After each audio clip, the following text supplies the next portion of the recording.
क्रमित युग्म का एक उपसमुच्चय होता है। संबंध क्रमित युग्म का एक उपसमुच्चय होता है। क्रमित युग्म का एक उपसमुच्चय होता है।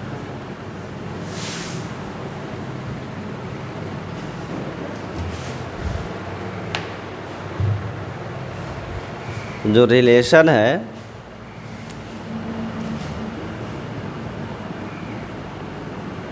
वो रिलेशन वास्तव में क्या है? एक उपसमुच्चय है। किसका?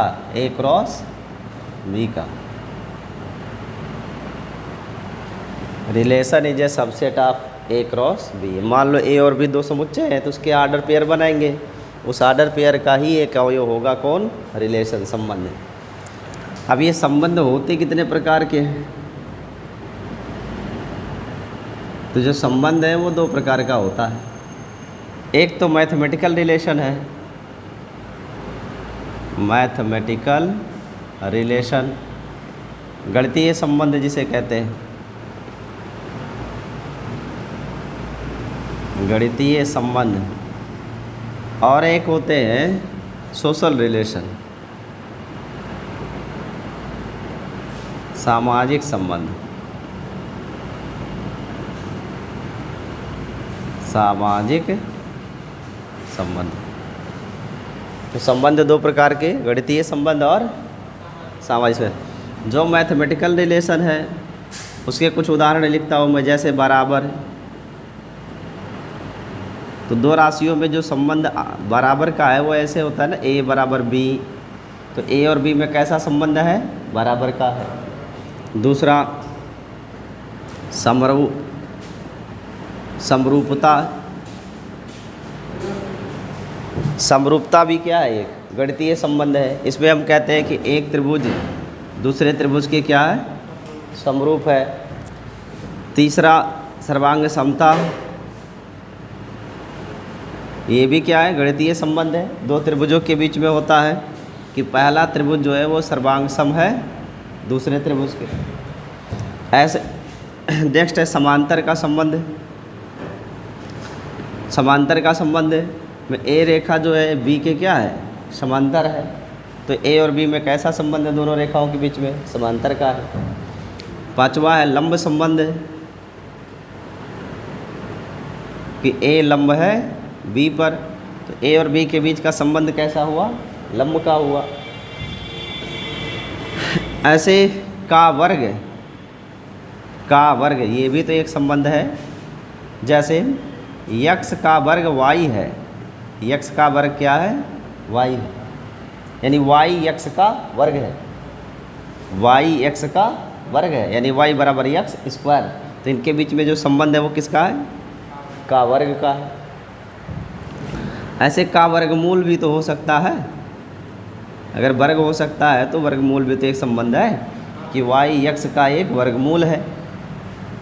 तो ऐसे बहुत सारे संबंध हैं जो गणितीय है।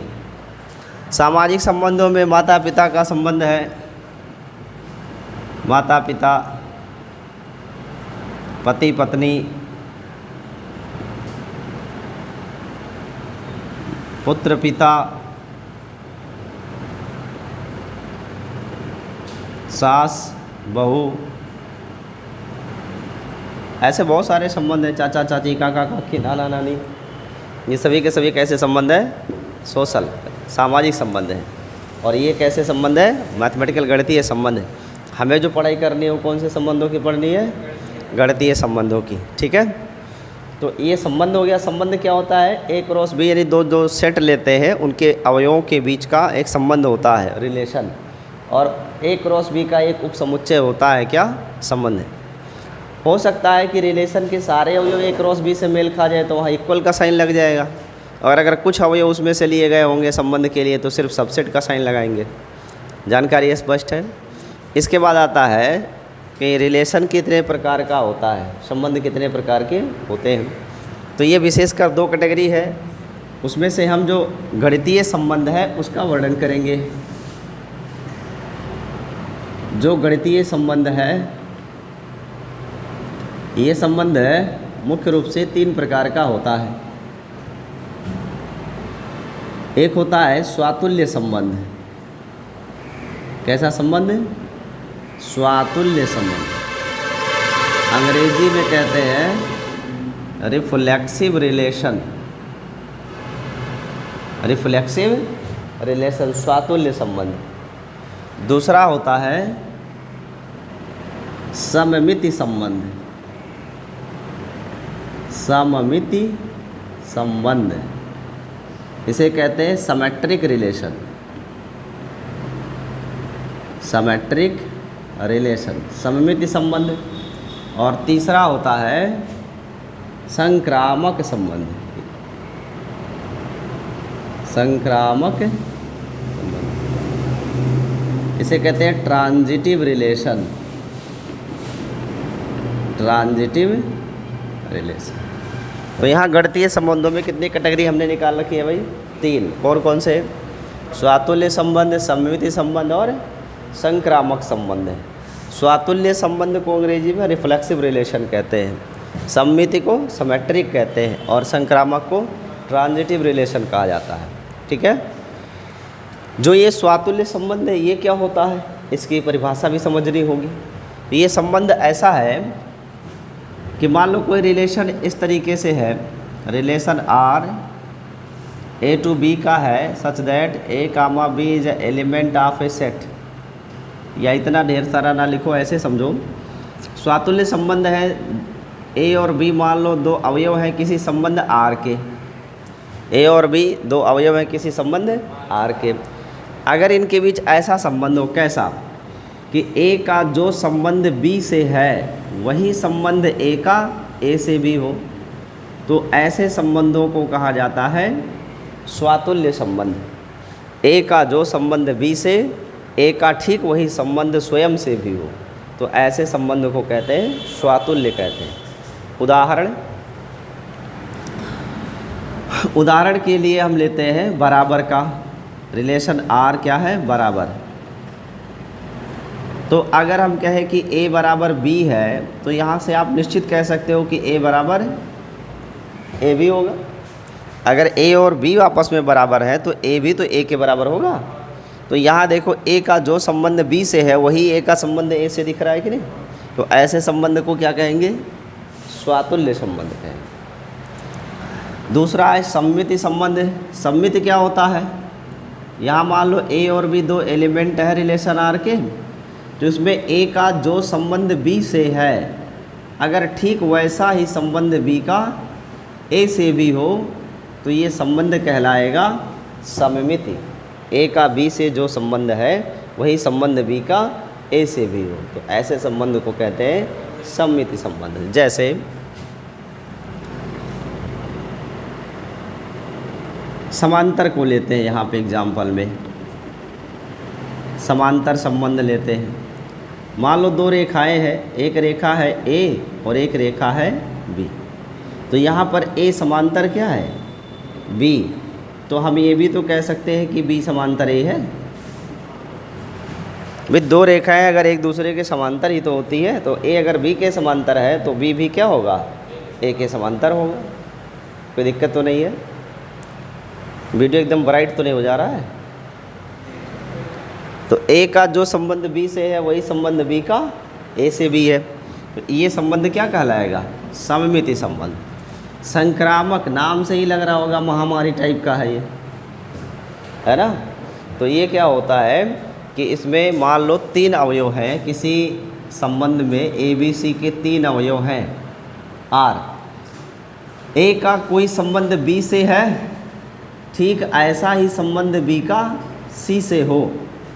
ए का जो संबंध बी से है ठीक वैसा ही संबंध बी का सी से भी हो, तो ए का भी वही संबंध सी से होना चाहिए। ए का भी वही संबंध सी से होना चाहिए। ऐसे रिलेशन को कहते हैं संक्रामक या ट्रांजिटिव रिलेशन। उदाहरण के लिए, उदाहरण में आपको मैं बताता हूँ। मान लो हमने लिया सर्वांग समता। क्या लिया भाई? सर्वांग समता। सर्वांग समता में मान लो हमने 3 त्रिभुज ले लिए, ए बी और सी। ये 3 त्रिभुज हैं, इसको स्मॉल ए से हम दर्शा रहे हैं, ए बी और सी। ए सर्वांग सम क्या है, बी के, और बी सर्वांग सम क्या है, सी के। तो अगर ए बी के सर्वांग सम है और बी सी के सर्वांग सम है, तो क्या ए सी के सर्वांग सम नहीं होगा? होगा, 100% होगा। यह सर्वांग समता की विशेष प्रॉपर्टी है। तो यहाँ पर हम देख रहे हैं कि ए का सी से कोई डायरेक्ट संबंध नहीं था, लेकिन ए का बी से जो संबंध है वही बी का सी से संबंध है, इसलिए ए का सी से भी वैसा ही संबंध हमें यहाँ मिला। तो जब मिला ऐसा संबंध, तो ये संबंध ही क्या बन जाएगा? संक्रामक। ठीक है। तो जो गणितीय संबंध है उसे 3 वर्गों में बांटा गया है, स्वातुल्य संबंध, सममिति संबंध और संक्रामक संबंध। ठीक है।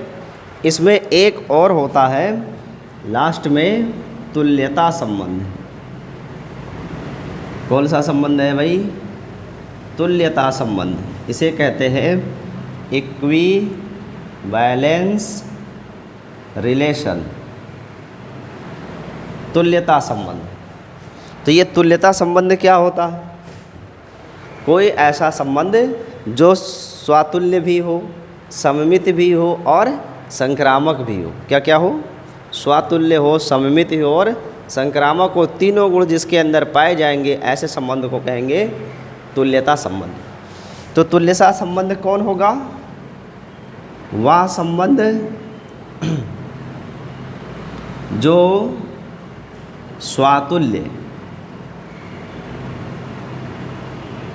कामा सममिति तथा संक्रामक हो, यानी जिसके अंदर तीनों गुण पाए जाते हो, वो स्वातुल्य भी हो, सममित भी हो और संक्रामक भी हो। ऐसे ही संबंध को क्या कहते हैं हम? तुल्यता संबंध कहते हैं, इक्विवेलेंस रिलेशन कहते हैं। बस समझ में आई।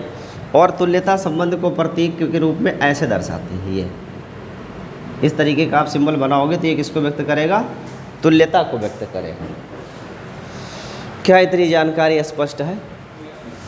मैथमेटिकल रिलेशन और रिलेशन। अच्छा, मान लो यहाँ से एक सोशल रिलेशन लेके इसमें किसी में चेक करना चाहो, चेक करो। जैसे मान लो पति पत्नी का संबंध है, तो पति पत्नी का संबंध स्वातुल्य होता है?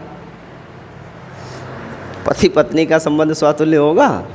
ए बी का पति है, तो क्या ए स्वयं का पति होगा? तो वो स्वातुल्य तो होगा ही नहीं। फिर पति पत्नी का संबंध क्या सममिति होता है? अगर ए की पत्नी बी है, तो क्या बी की पत्नी ए हो जाएगी?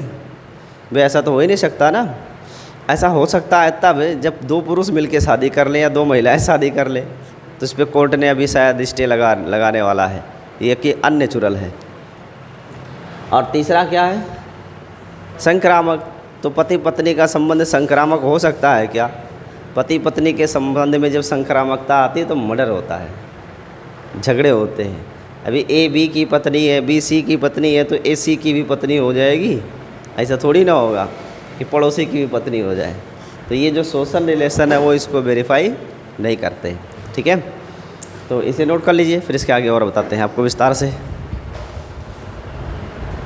संबंधों का निरूपण। संबंधों का निरूपण।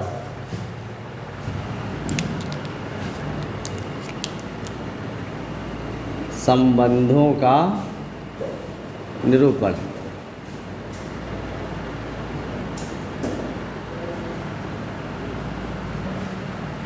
संबंधों का निरूपण लिखो। संबंधों को निरूपित करने के लिए, संबंधों को निरूपित करने के लिए 3 विधि का प्रयोग किया जाता है। 3 विधि का प्रयोग किया जाता है। 3 विधि का प्रयोग किया जाता है। उसमें से पहली विधि है रोस्टर। रोस्टर विधि।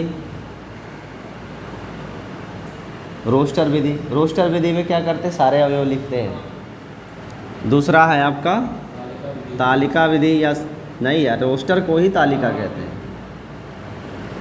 रोस्टर ही तालिका विधि। दूसरा है गुण विधि, हाँ, या समुच्चय निर्माण विधि कहते हैं इसे, समुच्चय निर्माण। और तीसरा है तीर आरेख द्वारा, तीर आरेख द्वारा।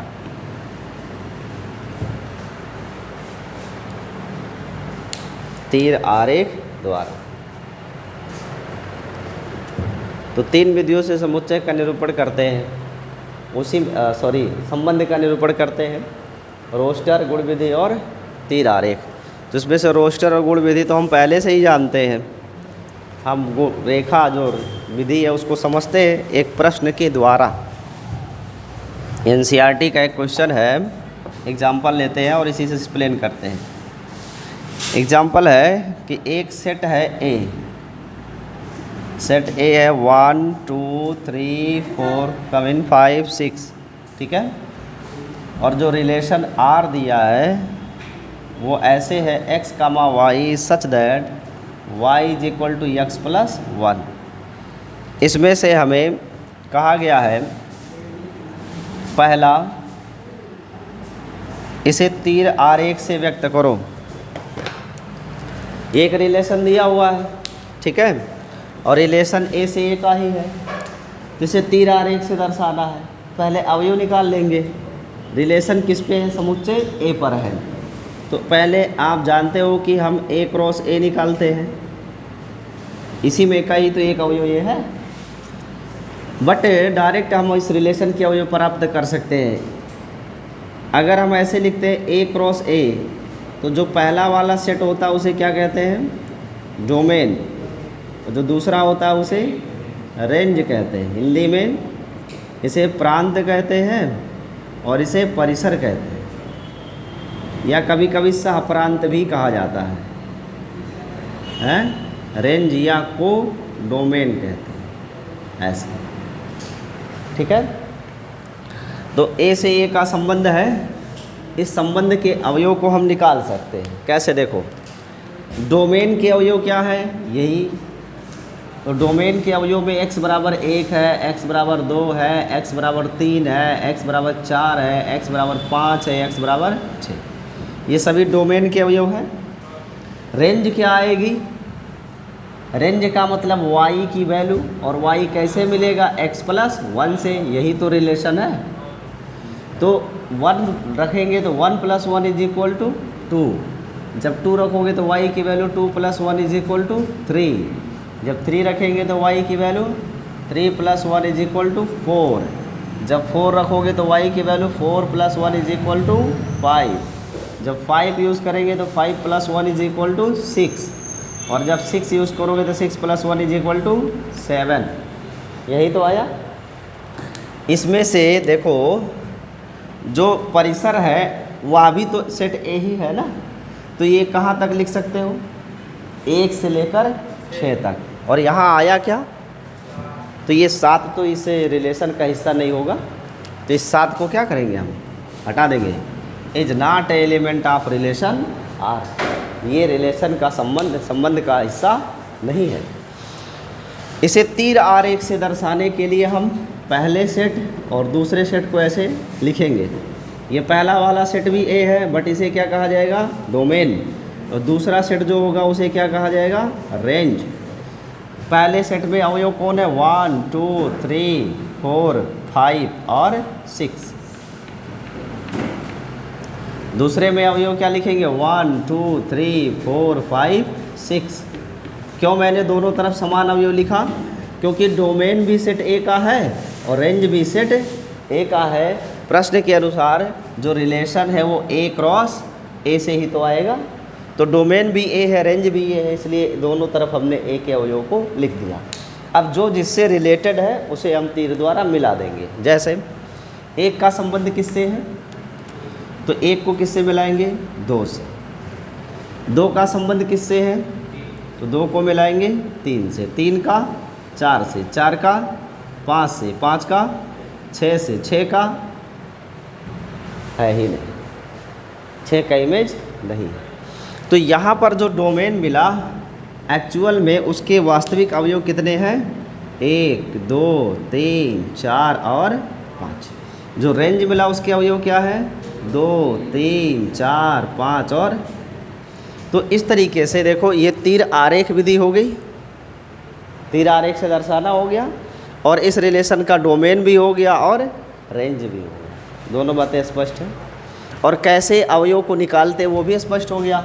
अब इसको आर्डर पेयर बनाओगे तो 1 और 2 का आर्डर पेयर बनेगा, दूसरा वाला 2 और 3 का आर्डर पेयर बनेगा, तीसरा किसका बनेगा भाई? 3 और 4, नेक्स्ट बनेगा 4 और 5, नेक्स्ट बनेगा 5 और 6। ये बनता क्या? 6 और 7। बट ये रिलेशन का हिस्सा है ही नहीं, क्योंकि रिलेशन लेना है ए से ए में, और ए में अधिकतम अवयव क्या है? 6, 7 है ही नहीं, इसलिए वो जो लास्ट वाला अवयव है वो इस रिलेशन का भाग नहीं होगा। क्या इतनी जानकारी स्पष्ट है? और रोस्टर विधि क्या होती है? ये जो लिखा ये कौन सी विधि है जी? गुण विधि है ना। देखो गुण विधि ही तो लिखा है, ये है गुण विधि। तो गुण विधि तो आप यहाँ देख रहे हो, एक विधि बच रही है, कौन सी? तो रोस्टर विधि में लिख लो। रोस्टर में कैसे लिखेंगे? रोस्टर विधि में इस रिलेशन को लिखने के लिए केवल रिलेशन के अवयव लिख दिए जाएंगे। 1 2 2 3 3 4 4 5 5 6। ये कौन सी विधि हो गई? रोस्टर विधि। तो देखो रिलेशन आर को रोस्टर विधि में भी तो लिख सकते हैं। इसका मतलब है 1 का रिलेशन 2 से, 2 का रिलेशन 3 से, 3 का रिलेशन 4 से, 4 का रिलेशन 5 से, 5 का रिलेशन 6 से है। तो ये रोस्टर विधि है, और ये गुण विधि है, और ये आरेख विधि है। और अवयव को ज्ञात करने के लिए जो रिलेशन दिया है उस रिलेशन में डोमेन की वैल्यू रखेंगे तो रेंज हमें स्वतः ही प्राप्त हो जाएगा। लेकिन डोमेन और रेंज के अवयव कभी भी सेट से बाहर नहीं जाने चाहिए, समुच्चय से बाहर नहीं जाने चाहिए। इस चीज़ को हमेशा याद रखिएगा।